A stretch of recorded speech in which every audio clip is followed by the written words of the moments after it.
আসছে। এটা হচ্ছে ব্ল্যাক রোজ যেটা সবাই বলে।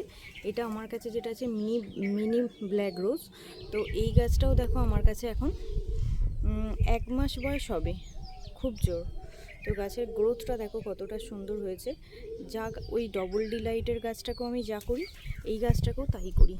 আর এটা দেখো, এটাও আছে একটা পিঙ্ক কালারের, মানে শুধুই কালারটা পিঙ্ক কালার, একটা রোজের আইটেম এটা। তো আমার অনেক গোলাপ গাছ আসবে বা জবা গাছও আসবে, বাট একটু টাইম লাগবে। তো দেখো এগুলো আমার কাছে সবই প্রায় তুমি 1.5 মাস 2 মাসের মধ্যে বলতে পারো সব বয়স এগুলো। আর এগুলো তো ওই অ্যান্টাকল একবার দিয়েছিলাম কয়েকদিন আগে, আর আজকে দিলাম কাকা। আর এগুলোরও এরকম সেম বয়স। দেখো কত সুন্দর গ্রোথ নিয়েছে গাছগুলো, তাই না বলো? আমার তো খুব সুন্দর লাগছে। তো তোমাদের কেমন লাগছে একটুখানি জানাবে। ফুলগুলো জাস্ট অসাধারণ, ডবল ডিলাইটের ফুলগুলো জাস্ট অসাধারণ।